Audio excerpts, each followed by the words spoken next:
Hey, Collab Coach here again to share some wise words of wisdom for the week. So, how to properly mess up in relationships, especially when you know that you're in a long-term relationship or you're starting a relationship. You know that two people are not perfect.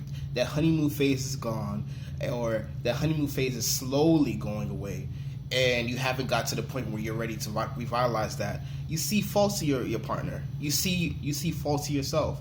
Sometimes you mess up. Sometimes your significant other messes up. Sometimes you drop the ball. Sometimes your significant other drop the ball. And when we do drop the ball, we do make mistakes.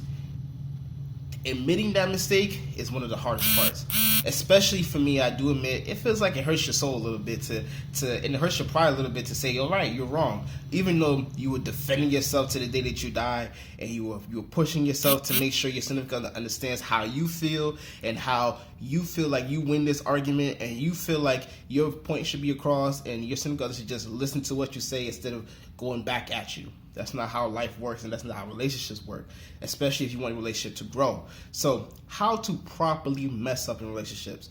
Number one, go ahead and just put your ego aside, put your pride aside. And not every battle needs to be won because you're trying to win the war, and the war is on love.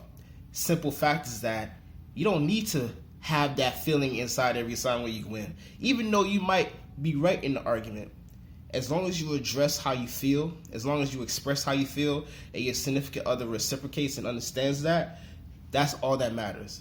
So it doesn't matter if I get the W or she gets the L or vice versa. As long as you address your feelings, your opinions, what you feel like is important, that's all that matters. And number two, simple as that, just listen. Listen sometimes. Sometimes we get in our own way because we want to talk instead of listening sometimes. And just think about it. What if you had a significant other that just talks and never listens to you, period? Well, how would you feel? You feel abandoned. You feel unheard. You'll feel like you're the only person in a relationship because you can never voice your opinion.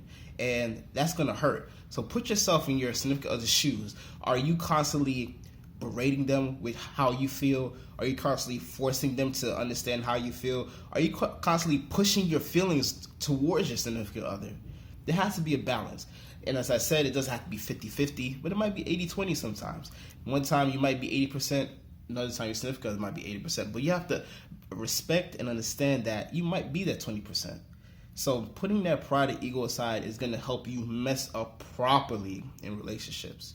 And the last thing I just have to say is that it's okay to lose. It's okay to lose because, trust me, you will lose in a relationship. You will lose in a disagreement and an argument. But how you lose is most important. Instead of you getting mad, throwing tantrums, getting upset, walking away, storming away from the house, so on and so forth, maybe not calling them, ignoring their texts and stuff like that, be the bigger person and say, hey, I lost in this argument, I lost in the situation, and now it's time for us to move on. Let's learn what we had to learn from this discussion so we can make sure we don't have this same discussion again in the future.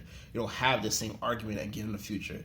It's as simple as that. So who am I? I am the Collab Coach. I focus on relationships, but not only intimate relationships with your friends, families, neighbors, co-workers, and the most important relationship of all, with yourself. I'm doing this special for March. We got 2 weeks left in March, so you still have time. Pay per session. What does that mean? That means that any session you choose from, if you just want to try coaching out, you don't really know too much about coaching, but you want to give it a try, you just pay for that one session, and if it doesn't work out for you, that's that. Or you want to have 2, 3, 4, 5 sessions and go from there.